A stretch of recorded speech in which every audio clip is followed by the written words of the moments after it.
ಮಣ್ಣಿನ ಕಾಮರತಿ ಮೂರ್ತಿಗಳಿಗೆ ಅಂತಿಮ ಸ್ಪರ್ಶ. ರಂಗಿನಾಟ ಹೋಳಿ ಹುಣ್ಣಿಮೆಗೆ ನಗರದ ವಿವಿಧೆಡೆ ಮಣ್ಣಿನ ಕಾಮರತಿ ಮೂರ್ತಿಗಳನ್ನು ಹಲವು ದಶಕಗಳಿಂದ ತಯಾರಿಸುತ್ತಿದ್ದಾರೆ. ಹಲವು ದಿನಗಳಿಂದ ಮೂರ್ತಿ ತಯಾರಿಕೆಯಲ್ಲಿ ಕಲಾವಿದರು ತೊಡಗಿದ್ದಾರೆ. ಕಾಮರತಿ ಮೂರ್ತಿಗಳಿಗೆ ಅಂತಿಮ ಸ್ಪರ್ಶ ನೀಡುತ್ತಿದ್ದಾರೆ.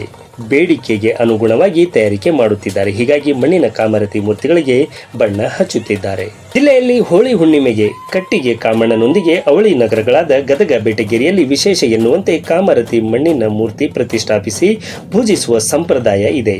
ಹೀಗಾಗಿ ಕಳೆದ 1 ತಿಂಗಳಿನಿಂದ ಬೆರಳೆಣಿಕೆಯಷ್ಟು ಕಲಾವಿದರು ಅವಳಿ ನಗರದಲ್ಲಿ ಕಾಮರತಿ ಮೂರ್ತಿಗಳಿಗೆ ಅಂತಿಮ ಸ್ಪರ್ಶ ನೀಡಲಾಗುತ್ತಿದೆ. ನಗರದಲ್ಲಿ ಹೋಳಿ ಹಬ್ಬದ ನಿಮಿತ್ತ ಪ್ರತಿಷ್ಠಾಪನೆಯಾಗುವ ಕಾಮರತಿ ಮೂರ್ತಿ ತಯಾರಿಕೆ 1 ತಿಂಗಳ ಪೂರ್ವದಿಂದಲೇ ನಡೆಯುತ್ತದೆ. ಮಣ್ಣು ಹದಗೊಳಿಸಿ ಬೇಡಿಕೆಗೆ ತಕ್ಕಂತೆ 1 ಅಡಿಯಿಂದ ಗರಿಷ್ಠ 2 ಅಡಿ ಎತ್ತರದ ಮೂರ್ತಿಗಳನ್ನು ಕಲಾವಿದರು ತಯಾರಿಸುತ್ತಾರೆ. ಸಾಂಪ್ರದಾಯಿಕ ಮೂರ್ತಿಗಳಿಗೆ ಹೆಚ್ಚಾಗಿ ಹಳದಿ, ಬಿಳಿ, ನೀಲಿ ಬಣ್ಣ ಬಳಸಲಾಗುತ್ತದೆ. ಅವಳಿ ನಗರದ ಅಂದಾಜು 200ಕ್ಕೂ ಹೆಚ್ಚು ಸ್ಥಳಗಳಲ್ಲಿ ಕಾಮರತಿ ಮೂರ್ತಿಗಳನ್ನು ಪ್ರತಿಷ್ಠಾಪಿಸಲಾಗುತ್ತದೆ. ಕಾಮದಹನ ಬಳಿಕ ಮೂರ್ತಿಗಳನ್ನು ವಿಸರ್ಜಿಸಲಾಗುತ್ತದೆ. ಮೂರ್ತಿಗಳಿಗೆ 1200 ರಿಂದ 1800, 3200 ವರೆಗೆ ದರವಿದೆ. ಹೋಳಿ ಹುಣ್ಣಿಮೆಯ ಅಂಗವಾಗಿ 100 ರಿಂದ 200ಕ್ಕೂ ಹೆಚ್ಚು ಮೂರ್ತಿಗಳನ್ನು ತಯಾರಿಸಲಾಗಿದೆ. ಎಲ್ಲ ಮೂರ್ತಿಗಳು ಮಾರಾಟವಾಗುತ್ತಿವೆ.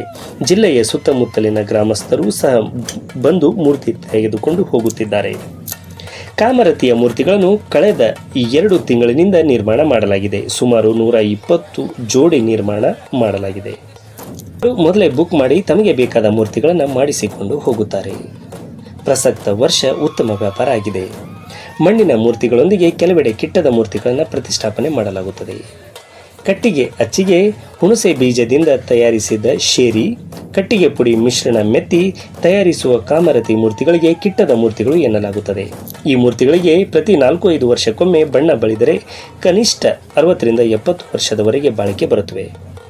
ಹೋಳಿ ಆಟದಂದು ಶಾಸ್ತ್ರದ ಕಾಮಣ್ಣನನ್ನು ಮಾತ್ರ ಸುಟ್ಟು ಇವುಗಳನ್ನು ಉಳಿಸಿಕೊಳ್ಳಲಾಗುತ್ತದೆ.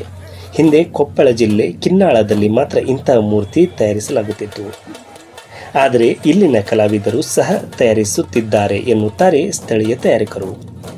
ಹೋಳಿ ಹುಣ್ಣಿಮೆಗೆ ಅವಳಿ ನಗರದ ವಿವಿಧೆಡೆ ಮಣ್ಣಿನ ಕಾಮರತಿ ಮೂರ್ತಿಗಳನ್ನು ಹಲವು ದಶಕಗಳಿಂದ ಪ್ರತಿಷ್ಠಾಪಿಸಿಕೊಂಡು ಬರಲಾಗುತ್ತದೆ.